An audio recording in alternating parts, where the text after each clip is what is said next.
forces de police nationale, les lois et les règlements régissant les forces de police nationale, de protéger les droits et libertés de tous les habitants, de protéger les droits et libertés des habitants, sans aucune forme d'ostracisme, sans aucune forme d'ostracisme, discrimination, de maintenir l'ordre, la paix, la sûreté, la sécurité et la tranquillité publique sur toute l'étendue du territoire, et de me comporter en toutes circonstances comme un honnête et digne auxiliaire, soumis aux ordres des autorités établies par la Constitution. Merci. Comme contributeur à la formation en police judiciaire, et c'est une manière particulière parce que quand j'ai été formé à l'administration criminelle à Missouri, lorsque j'ai été affecté au commissariat de Pétionville, M. Alain Boucher, qui lui-même avait été formé en investigation criminelle et police judiciaire ici à l'Académie de police, fut mon premier chef d'investigation. C'est avec lui que je faisais mes premiers balbutiements aux investigations criminelles au commissariat de Pétionville en 1995. Et lorsqu'il a été chef au bureau des affaires criminelles, c'est lui que je succédais. Je me rappelle qu'il avait dit au DCPJ d'alors, lorsque j'ai été encore inspecteur divisionnaire, que l'inspecteur divisionnaire Rodrigue Pierre a la compétence d'assurer l'intérim à la tête du bureau des affaires criminelles. Merci mon général de m'avoir honoré.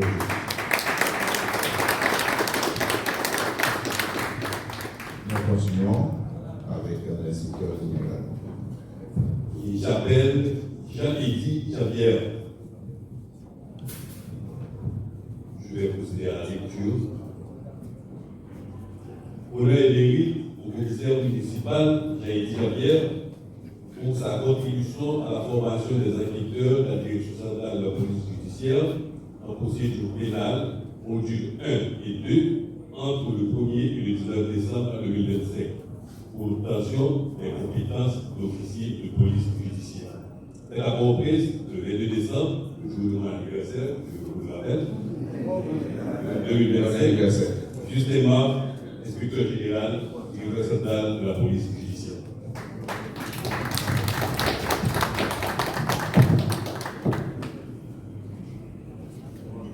Messieurs les journalistes qui sont présents avec nous ici, chers responsables, formateurs et récipiendaires, c'est avec un grand plaisir et une réelle satisfaction que je prends la parole aujourd'hui.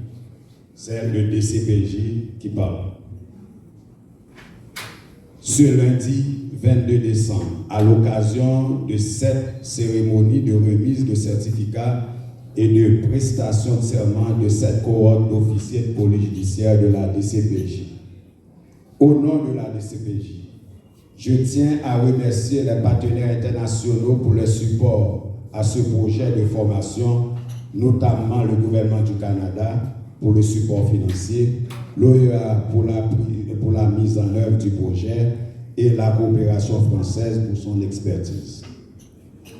Aussi, voudrais-je remercier la doyenne Christiane Norseus du tribunal de première instance de la Croix des Bouquets, le doyen Bernard Saint-Denis du tribunal de première instance de Port-au-Prince, le CG Maître Saint-Lô qui a représenté le parquet de la Croix des Bouquets et le CG Patterson Doval du parquet de première instance de Port-au-Prince, non seulement pour leur présence à cette cérémonie, mais surtout pour l'excellente qualité de leur exposé au cours de ces 2 semaines intensives de formation. La patrie vous sera reconnaissante. Finalement, je félicite et remercie les formateurs de la DCPJ, notamment le CD Rodrigue Pierre, en ma personne, le CM Gary Félizer, le CM Eddy Jean-Pierre, le CM Guetchin Alexis pour leur engagement et professionnalisme. Sans vous, nous n'aurions pas cet événement. La DCPJ vous est reconnaissante. Cette formation a été conçue et réalisée dans le but de renforcer la coopération, la compétence des enquêteurs de la DCPJ afin d'instrumenter correctement selon la loi en posant des actes judiciaires de manière digne d'un officier de police judiciaire. En effet, de nombreuses difficultés rencontrées dans la réalisation de certains actes de procédure pénale ont souvent entravé ou retardé l'aboutissement des dossiers. Alors, cette formation suivie de cette prestation de serment vise à mieux outiller les bénéficiaires pour servir avec professionnalisme le système judiciaire, la communauté haïtienne et l'international en matière d'entraide judiciaire. Policiers, policières, permettez que je vous rappelle que votre mission principale à la DCPJ consiste à constater les infractions, rassembler les preuves, rechercher les auteurs et les présenter à l'autorité judiciaire. Ce travail doit être obligatoirement réalisé sous la direction du commissaire du gouvernement ou le juge d'instruction, car nous sommes auxiliaires de la justice. Mesdames et messieurs les OPJ, nous sommes à un tournant décisif de notre mission. En plus des menaces que représente le groupe terroriste Vivre Ensemble, nous avons d'autres groupes et associations criminelles qui constituent des menaces très graves à l'existence même de la nation. Ils se sont spécialisés dans la corruption, dans le trafic illicite de drogue, dans le trafic international des armes à feu et des munitions, dans le blanchiment des avoirs, dans la traite des personnes, dans le kidnapping, pour ne citer que cela.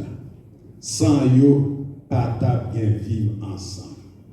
Et ces bagages, nous voulons combattre. Nous, le système judiciaire là, qui nous-mêmes nous s'est fait de lancer, nous pas camper sans pas gagner des dos. C'est ça que fait l'appareil judiciaire exceptionnellement, lui présenter devant pour montrer, on lance son message que la justice avec la police fait un seul pour nous combattre criminels jusqu'au dernier retranchement. Parce que juge de paix, en pile fois, il n'y a pas qu'à arriver de côté, il n'y a pas qu'à instrumenter, et la vision dirigeant, le directeur général de la police a instruit DCPJ pour qu'il fasse jonction avec deux juridictions dans la zone métropolitaine. D'abord, pour outiller enquêteurs de compétences de manière à ce que les dossiers, nous préparer les dossiers pour nous voir les criminels devant la justice. Comme on le dit, la défaite du droit est provisoire pour que nous ayons des dossiers solidement campés pour nous poursuivre ça qui doit aller la justice à la prison pour aller en prison. Ces paroles ça que nous transmettons au nom du DCPJ. Mais ils se sont spécialisés, oui, excusez-moi, pardonnez-moi.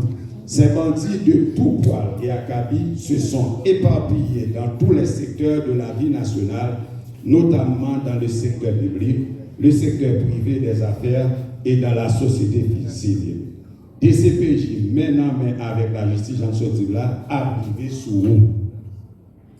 Toutefois, vu la transversalité de ces crimes si avant mentionnés et le caractère transnational, j'ose solliciter une coopération internationale plus intense et dynamique et une collaboration de toutes nos institutions et agences, tant privées que publiques, pour nous faire un coucou rouge derrière corrompus à corrompus.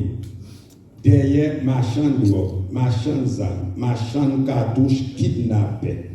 Enfin, le DCPJ et ses différents partenaires entendent continuer avec ces séries de formations dès le début de l'année prochaine, non seulement pour d'autres enquêteurs de la direction, mais aussi pour ceux des SDPJ de la capitale et des villes de province. Merci de votre attention et au nom de toute la direction, le directeur central de la police judiciaire vous souhaite un joyeux Noël et une fructueuse année 2026. Merci. Ce n'est pas prévu de discours, mais c'est un plaisir de parler toutefois. D'abord pour vous remercier de cette invitation. C'est plaisir de vous retrouver de nouveau, d'être parmi vous aujourd'hui. Féliciter bien sûr les récipiendaires, les agents officiers de police judiciaire qui ont participé à la formation et qui vont recevoir aujourd'hui le certificat, en tout cas la raison pour laquelle nous sommes réunis aujourd'hui. Vous dire que c'est un plaisir, vous le savez, la plupart d'entre vous, c'est un plaisir pour nous, l'ambassade de France, d'accompagner la PNH, la Police nationale d'Haïti, depuis très longtemps. Vous savez que notre coopération elle est structurée depuis des décennies. Elle se déploie, je crois, très bien ces dernières années. Se déploie à travers de formations auxquelles nous participons. Elle se déploie à travers de conseils, de l'expertise, de livraison d'équipements aussi, comme l'été dernier. Et c'est pour nous très important, c'est un marqueur très important de notre présence ici en Haïti, cet accompagnement de la PNH, des forces de sécurité nationales haïtiennes. On accompagne aussi les forces armées d'Haïti sur un autre plan. C'est pour nous voilà, un marqueur structurel de notre coopération et qui s'inscrit dans la durée, qui vient de loin et qui s'inscrit dans la durée. À cet égard, je remercie le service au sein du poste de l'ambassade de France qui structure, qui articule cette coopération au quotidien. Ce sera notre attaché de sécurité intérieure, Grégory Frély. Ce sera le conseiller du DGPNH, Cédric Rigaud, commandant de police. Je remercie tout particulièrement pour son engagement avec vous au quotidien. Donc cette coopération, elle est vraiment structurante et elle se veut, durable. On mesure les défis auxquels vous êtes confrontés. On salue vraiment la PNH, en particulier pour sa vaillance, son courage, sa détermination à faire face au quotidien à des défis considérables ici en Haïti, et en particulier dans la zone métropolitaine de Port-au-Prince. Donc c'est vraiment, voilà, pour nous c'est à la fois un plaisir, un devoir de vous accompagner. Je crois qu'en 2025, la France a formé 400 policiers de la PNH. C'est un chiffre qui est quand même important. Ça fait beaucoup de formations. Ça fait près de 40 policiers par mois. Donc c'est assez important. Donc sur ce chemin, on va continuer à accompagner la PNH. On va continuer à être à votre écoute. Et de ce point de vue-là, je pense que dans cette période de vœux, je souhaite que cette coopération 2026 soit encore plus structurante et réponde davantage encore à vos besoins. Donc merci beaucoup, joyeuses fêtes à tous, bravo aux récipiendaires, à celles et ceux qui ont participé à cette formation. Merci à l'OEA, à nos partenaires internationaux, à l'Organisation des États américains avec lesquels on travaille, j'allais dire, en toute confiance tout au long de l'année. Merci à nos partenaires internationaux, le Canada en particulier, qui est très actif avec nous sur ces thématiques-là. Et voilà, bonne fête à tous et merci de votre invitation. Merci beaucoup.